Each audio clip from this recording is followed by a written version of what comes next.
Welcome back to the Collegiate StarCraft March Madness, and it is currently UCLA versus UC Berkeley. Currently the game's tied up 1-1, spawning up in the top right as our orange Protoss for UCLA is going to be Brian.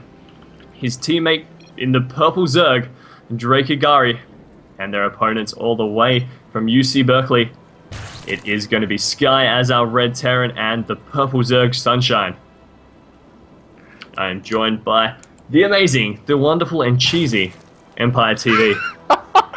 You should see like the big smile on my face, man, because we didn't decide who was gonna do the intros right there. I'm just like, I guess you got it, man. I guess you got it.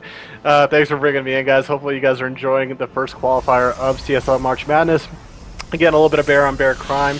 We're in our first 2v2 of the evening, man. This is awesome. I actually have never seen this map or played on it before, so this is brand new content for me. But already I'm just like, oh my god, this is a 2v2 map and they're close to each other, so... And there's a wide ramp, I'm so scared, man. Dude, this is going to be amazing. I haven't actually seen a 2v2 HOTS yet, but I'm hoping this is going to somehow involve a mixture of swarm hosts, hellbats, and just other ridiculous units that are all HOTS units. I doubt it'll happen, but I can dream. Well, I mean, like myself personally, I play like some of the CSL staff in 4v4, and I've done some goofy stuff like Widow Mine, like mass Widow Mine drops and stuff like that. So it's been really fun to watch kind of how the team game aspect has changed a little bit. And I'm really liking this. If you look over at Sky for Berkeley, man, I don't know, is that something with achievements, that like boar logo? I have no idea. I've never seen that before. Like, I'm one of those guys that just like, HOTS is just like, yeah, guys, we're gonna add all these new updates, you know, XP and all that stuff, and like achievements. I'm like, yeah, I'm gonna go ladder. And then when I see it, I'm like, oh, look at this. This is actually pretty cool. I'm like, how can I get this? I want it, man. I wonder what level it is. So somebody in chat or something like that, if you guys have like a level that you know that I have to reach to get that, let me know, man. That's awesome. I like it. This is going to be so cool. There's obviously so much you can do. Maybe we'll see like new Tempests and like Bailings, or Tempest Viper, keeping them away instead of keeping them close. Dude, just breaking them, breaking the mold, man. Just breaking the mold, breaking the 2v2 mold Vipers. I mean, it'd still be really cool to see. Now, before we continue on, guys, I want to actually open up a little bit of the history books and some of the statistics for some of these teams. Some of you guys that don't know, of course, Berkeley, located in Berkeley, California, 25K undergrad, 10K postgrad, big school, Division I, Pac-12 school for those that are sports nerds like myself. Of course, everybody knows them as the Golden Bears. Last year, they had a wonderful season with a playoff run that was just completely insane. 4 over Saskatchewan, 4 over MIT, 4-2 over Rutgers, 4-0 over Iowa State, 4-1 over San Jose State, 4-3 over Western Ontario, and everybody remembers the grand finals where they beat 4-1 over Aarhus, and then 4-3 over Chunham, and probably one of the most epic best of sevens. I don't know, did you get a chance to see that?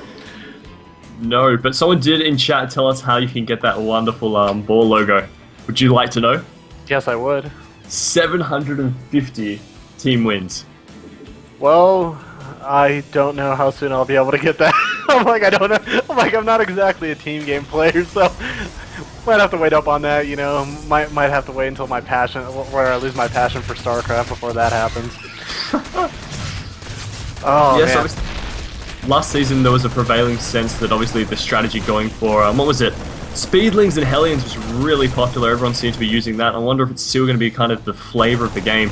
We have got the Mothership Core out, and I haven't really seen how that's going to throw it off. I guess it's just going to allow Lings to get much better surrounds, but there's obviously so many opportunities they could do. Lay them down so you can get more fungals, keep them in place for swarm hosts for longer.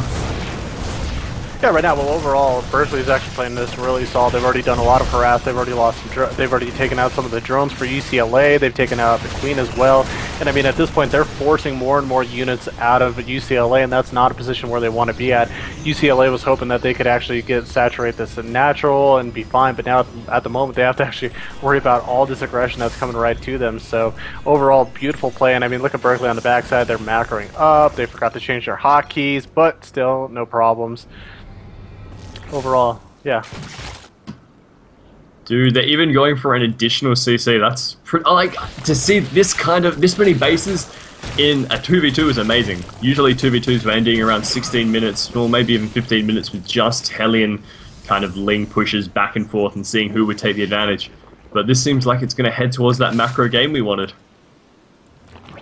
Yeah, hopefully we will see that again. I mean, just a lot of damage has already been done by Berkeley. More and more drones, as we saw there at the tail end over there for the natural Dragari's base. A few extra drones got picked off, and again, every little bit counts when you pick off the economy, when you pick off Queens, so you cut off the production cycles. And you can just see right now Berkeley is a little bit more in gear. They're a little bit more efficient. They have more units. They have more production going for them. A little bit of a slightly better economy. So I would expect them, you know, with this type of close position play, especially just in general with close position play, to be a little bit more aggressive.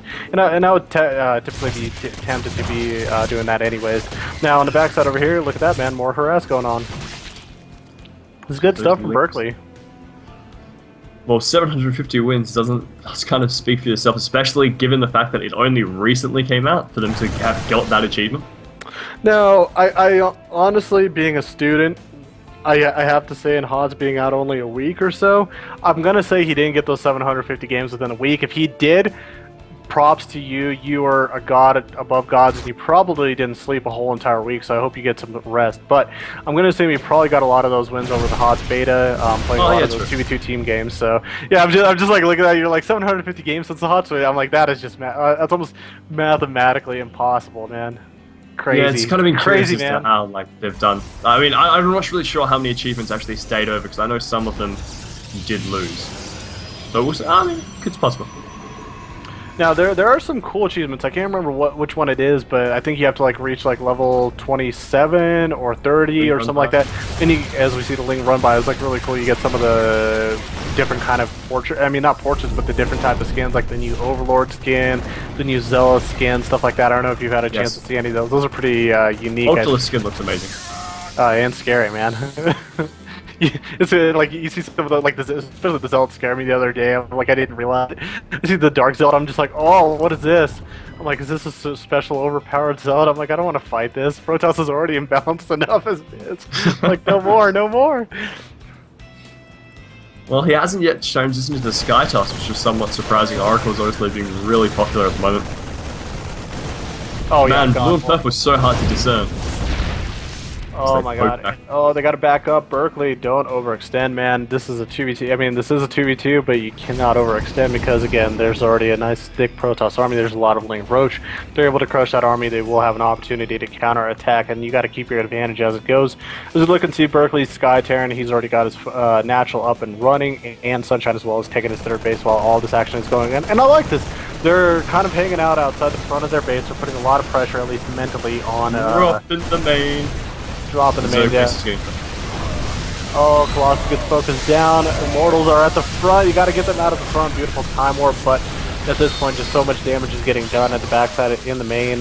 Pool getting focused down, and a lot of units are already getting completely knocked over. So this is such a troublesome situation for UCLA, especially being down on bases, down on units overall. I'm not sure how they're going to be able to recover from this. Well, the big thing, a part of that, is he's obviously the spawning pool got sniped for Drakentini, our blue Zerg.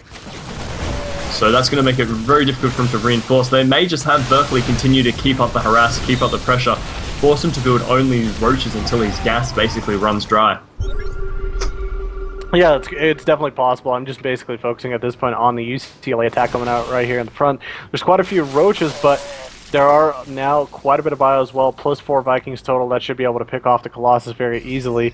And at this point, Berkeley, I mean, UCLA has to be very careful too. Now that they're walking on forward, they have to be able to be careful. Good work walking over to the 4th base, trying to snipe that down. But they're going to be intercepted by the armies from UC Berkeley. No! Not good for UCLA, man. Not good at all. Yes, the Marines able to come in from behind, angle it off, and sweep it and take out the majority of these roaches now. Looks like that army is going to fall, and no reinforcements really coming to back this up. There's 3 roaches making their way across the field, but that's hardly going to be enough to tip the balance. Oh no, not at all. I mean, you look at the supplies right now, Sky sitting at 94 out of 94, Sunshine at 108, and again, it completely crippled with the GG, UCLA tapping out. And everybody heading on out of the game. GG coming out from Dragari, and that will do it for game number 3. Berkeley taking the lead, man. It's kind of a fun little 2v2.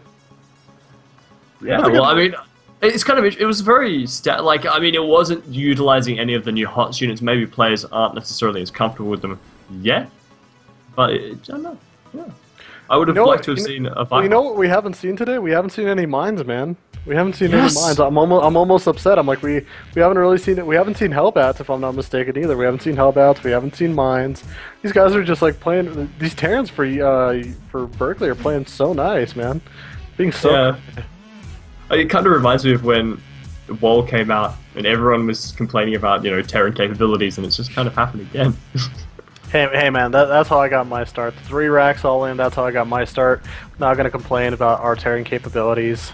Making Marines, making barracks cost build time longer.